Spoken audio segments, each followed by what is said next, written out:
हक की तरफ आता है तो फिर भीड़ बहुत कम रह जाती है। हम सब जानते हैं महात्मा गांधी जी के साथ क्या हुआ है, हम सब जानते हैं भगत सिंह जी के साथ क्या हुआ है, हम जानते हैं जो है और लोगों के साथ भी कि क्या क्या नहीं हुआ। लेकिन आज आप देखें, मैं तो चूंकि आलिम हूँ, मौलवी हूँ, अरबिक, फारसी और उर्दू से पढ़ा लिखा हूँ, तो मैंने जो तारीख अब से 25-30 साल पहले पढ़ी थी वो तारीख कुछ और थी, और 25 साल के बाद अब जो तारीख आ रही है वो तारीख बिल्कुल कुछ और है। वहां महात्मा गांधी हीरो हुआ करते थे, अब गोडसे को हीरो बनाया जा रहा है। क्या हम इसको मान लेंगे? भाई बोलो, क्या हम चुपचाप स्वीकार कर लेंगे? नहीं नहीं नहीं। 20 साल पहले हर पेज पर महात्मा गांधी जी जो है हीरो थे और हिंदुस्तान के बाप थे। अब जो है हिंदुस्तान के बाप जो है मोहन भागवत जी को बताया जा रहा है कि राष्ट्रपिता मोहन भागवत जी हैं। ये समझ में आ रही आपके बात? पहले अंग्रेजों के हाथ में था, अब गोडसे के चाहने वालों के हाथ में हिंदुस्तान चला गया। क्या आप चैन से बैठ जाओगे? नहीं। आपसे आवाज नहीं आ रही, आप ही की तो आवाज आ रही है, बाकी सब चुप बैठे हुए हैं। अब ये बताइए, क्या जिहाद लड़ोगे आप? क्या जिहाद करोगे आप? आपने खाली पेपर लगाया, बैनर दिले कर लिया, वाह वाह कर दी, मीडिया में चल के हो गया।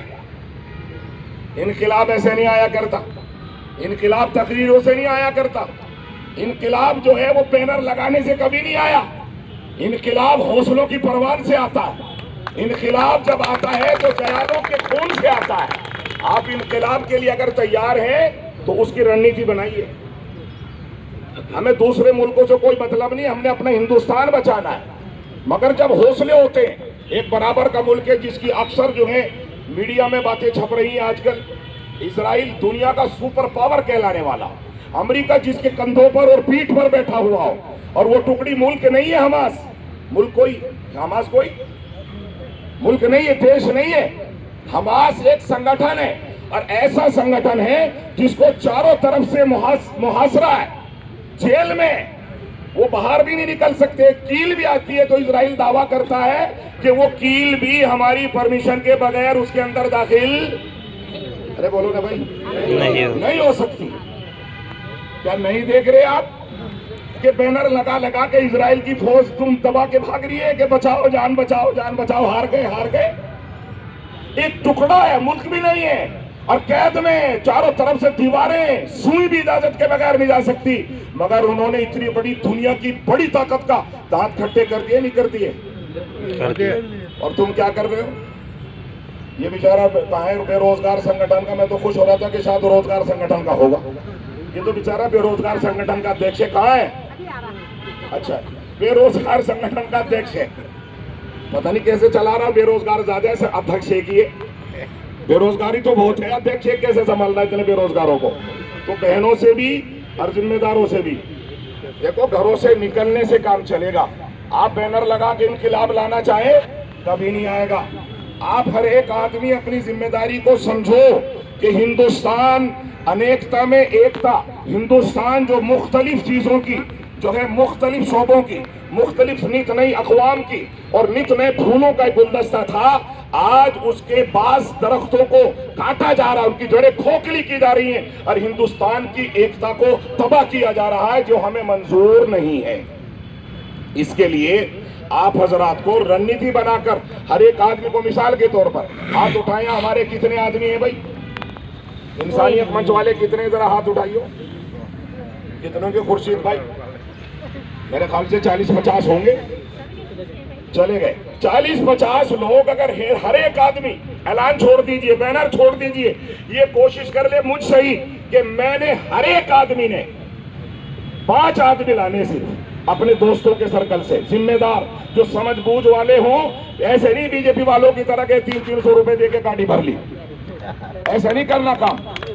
जो सूझबूझ वाले हों, वहां तो औरतों को पता ही नहीं होता कि तुम क्यों, जब खाना नहीं मिला पेट पीट रही है, कह रही वो 300 रुपए लाओ और खाना भी, तो तुम तो कह रहे थे खाना भी मिलेगा, 300 भी मिलेगा, अगर 300 मिलेंगे, शाम को मंडला देख देगा, खाना वाना कुछ नहीं है यार। देखो, हमें तो कहने में संकोच होता नहीं रवि जी, हम तो कहते हैं बेबाक है, चाहे किसी को बुरी लगे चाहे अच्छी लगे। क्या आप हमारे इस हक को और बेबाकी में हमारा साथ दोगे? बिल्कुल नहीं। देख लो, हम अकेले पड़ जाते हैं कहीं मेयर खुर्शीद भाई, हम दो ही खड़े शहर में, कमला की आवाज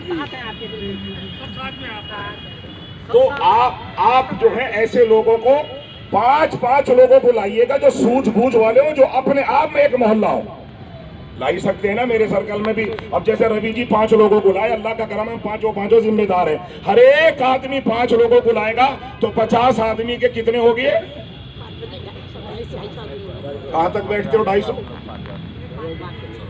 ये वहां तक बैठते हैं। तो इसलिए इस रणनीति को अपनाइए और इंसानियत मंच का सहारा बनिए।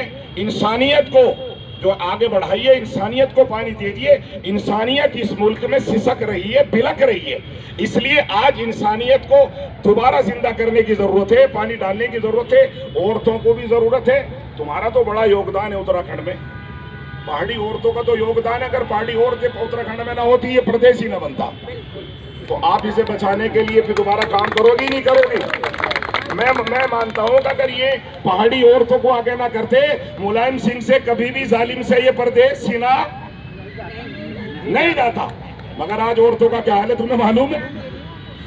देखो तुम ऐसी बैठी हो जैसे लूटी पीटी बैठी हो, सब लूटी पीटी बैठी हुई है।